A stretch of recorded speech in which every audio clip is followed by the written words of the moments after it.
భగవద్గీత హిందువుల పవిత్ర గ్రంథం. నేటి కాలంలో చాలామంది యువత అడిగే ప్రశ్న, భగవద్గీత చదవడం వల్ల ఏమి లాభం అని. దీనికో చిన్న కథ. పురాతన కాలంలో ఒక ఆశ్రమంలో గురువు దగ్గర విద్య నేర్చుకుంటున్న విద్యార్థులు కూడా ఇదే ప్రశ్నను అడిగాడు. అందుకు ఆ గురువు చిరునవ్వు నవ్వి అక్కడ పక్కనే ఉన్న ఒక బుట్టను అతని చేతికిచ్చి నది నుండి నీటిని తీసుకురమ్మని చెప్తాడు. అతను నదికి వెళ్ళి బుట్ట నిండా నీళ్లు తీసుకొని ఆశ్రమాన్ని చేరేలోపు బుట్టలో ఒక్క చుక్క నీరు కూడా ఉండవు. మరుసటి రోజు కూడా గురువు అలాగే చెప్తాడు. శిష్యుడు అలానే చేస్తాడు. కానీ ఆశ్రమాన్ని చేరేలోపు ఆ బుట్టలోని నీరు ఉండవు. ఇలా దాదాపుగా నెల రోజులు చేస్తాడు. నెల రోజులు చేసిన తర్వాత విసుగొచ్చిన విద్యార్థి, గురువుగారు, ప్రతిరోజు నేను ఈ బుట్టలతో నీళ్లు తేవడం వల్ల ఏమిటి లాభం అని ప్రశ్నిస్తాడు. అందుకు గురువు చిరునవ్వు నవ్వి, నేను నీ చేతికి ఈ బుట్టనిచ్చినప్పుడు ఆ బుట్ట ఎంత మలినంగా ఉండేది, ఇప్పుడు ఎంతలా తళతళలాడుతుందో చూసావా? అదేవిధంగా ప్రతిరోజు నువ్వు నది నుండి నీటిని తెచ్చే దారి పొడవునా పచ్చగా చెట్లు మొలిచి పచ్చదనాన్ని నింపుకున్నాయి. అదే భగవద్గీతను చదవడం వల్ల కలిగే లాభం కూడా. మనసులోని మాలిన్యం మనకు తెలియకుండానే తొలగిపోతుంది. నీ చుట్టూ ఉన్న వ్యక్తులకు కూడా పరిమళాలను అందిస్తుంది. జీవిత సారాంశాన్ని అందిస్తుంది. చదివే కొద్దీ, వినే కొద్దీ అందులోని లోతైన సారాంశం ఆనందదాయకం, ఆత్మ సంతృప్తి, ఆత్మ నిదర్శనం అని చెప్పాడు. సో అటువంటి భగవద్గీతను మనం ఈరోజు నుంచి ఒక్కొక్క శ్లోకంగా తెలుసుకుందాం. 18 అధ్యాయములు కలిగిన భగవద్గీతను అభ్యసించే ముందుగా భగవద్గీత ప్రార్థన. ఓం పార్థాయ ప్రతిబోధితాం భగవతా నారాయణేన స్వయం వ్యాసేన గ్రథితాం పురాణమునినా మధ్యే మహాభారతం అద్వైతామృతవర్షిణీ భగవతి అష్టాదశాధ్యాయిని అంబా త్వామనుసంధామి భగవద్గీతే భవద్వేషిణీ. ప్రథమ అధ్యాయము, మొదటి శ్లోకం. ధృతరాష్ట్ర ఉవాచ ధర్మక్షేత్రే కురుక్షేత్రే సమవేతాయుయుత్సవః మామకాః పాండవాశ్చైవ కిమకుర్వత సంజయ. ధృతరాష్ట్రుడు ఇట్లు పలికెను, ఓ సంజయ, ధర్మక్షేత్రమైన కురుక్షేత్రమునందు నా తనయులు మరియు పాండురాజు తనయులు యుద్ధము చేయుగోరువారై సమకూడిన పిమ్మట ఏమి చేసిరి? ఈ పద్యం యొక్క విస్తార రూపాన్ని ఇప్పుడు తెలుసుకుందాం. భాష్యము. శ్రీమద్ భగవద్గీత విస్తారముగా పఠింపబడు ఆస్తిక విజ్ఞాన శాస్త్రం. అది గీతా మహత్యమునందు సంగ్రహింపబడినది.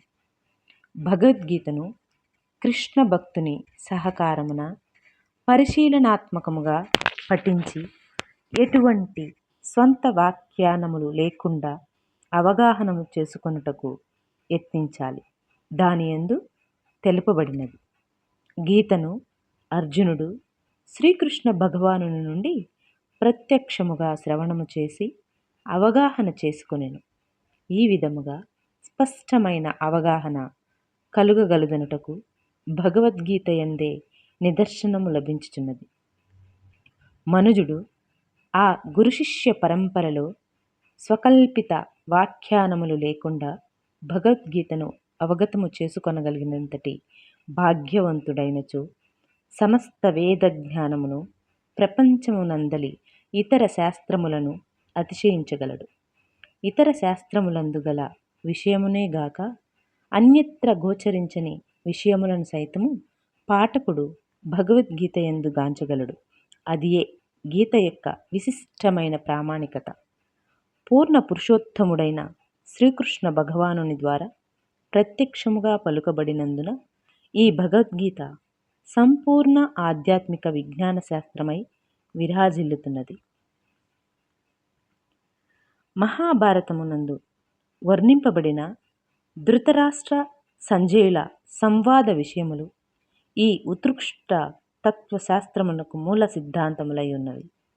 అనాది అయిన వేదకాలము నుండి తీర్థస్థలములుగా ప్రసిద్ధి నొందిన కురుక్షేత్రమునందు ఈ తత్వశాస్త్రము ఉద్భవించినట్లుగా తెలియవచ్చుచున్నది. ఈ భూమిపై శ్రీకృష్ణ భగవానుడు స్వయముగా ప్రత్యక్షమయ్యున్నప్పుడు మానవాళి నిర్దేశనార్థము దీనిని పలికియుండెను. కురుక్షేత్ర రణరంగమున శ్రీకృష్ణ భగవానుడు అర్జునుని పక్షమున నిలిచియుండుటచే ధర్మక్షేత్రమును పదము ప్రాధాన్యతను సంతరించుకున్నది. కౌరవుల తండ్రి అయిన ధృతరాష్ట్రుడు తన తనయుల విజయావకాశము గూర్చి గొప్ప సందేహగ్రస్తుడై ఉండెను. కనుకనే తన సందేశమును అతడు వారు ఏమి చేసిరి అని కార్యదర్శి అయిన సంజయుని ప్రశ్నించెను. తన పుత్రులు మరియు పాండురాజు తనయులు యుద్ధము చేయవలనను నిశ్చయముతో కురుక్షేత్రమున సమకూడిరని అతనికి తెలిసియూ ఆ విధముగా విచారణ కావించుటలో ఒక ప్రాముఖ్యము కలదు. జ్ఞాతులైన సోదరుల నడుమ అతడు రాజీని వాంఛింపలేదు. అదియు కాక రణరంగమున తన పుత్రుల విధి ఏ రీతి కలదో అతడు తెలియగోరెను. కానీ దేవతలకు సైతము పూజనీయ స్థానముగా వేదములలో తెలపబడి ఉన్న కురుక్షేత్రమునందు యుద్ధము ఏర్పాటు చేయబడుటచే యుద్ధ పరిణామంపై స్థల ప్రభావమును గురించి అతడు మిగుల భీతి నొందెను. స్వభావరీత్యా ధర్మాత్ములైనందున అర్జునుడు మరియు ఇతర పాండుసుతులకు అది అనుకూల ప్రభావము చూపినని అతడెరిగి ఉండెను. సంజయుడు వ్యాసదేవుని శిష్యుడు. ధృతరాష్ట్రుని మందిరముననే నిలిచియున్నను అతడు వ్యాసుని కరుణచే కురుక్షేత్ర రంగమును గాంచగలిగెను. కనుకనే యుద్ధరంగమందలి పరిస్థితిని గూర్చి ధృతరాష్ట్రుడు సంజయుని అడిగెను. పాండవులు మరియు ధృతరాష్ట్రుని తనయులు ఒకే వంశమునకు చెందినవారు. కానీ కేవలము తన పుత్రునులే కురు సంతానముగా పలికి పాండు సంతానమును వంశము నుండి వేరుపరచుట ద్వారా ధృతరాష్ట్రుడు ఇచ్చట తన మనస్సును విషదపరుచుకున్నాడు. సోదరుని తనయులైన పాండవుల ఎడ ధృతరాష్ట్రునికి గల సంబంధమును దీని ద్వారా ఎవ్వరైనను అవగతము చేసుకొనవచ్చును.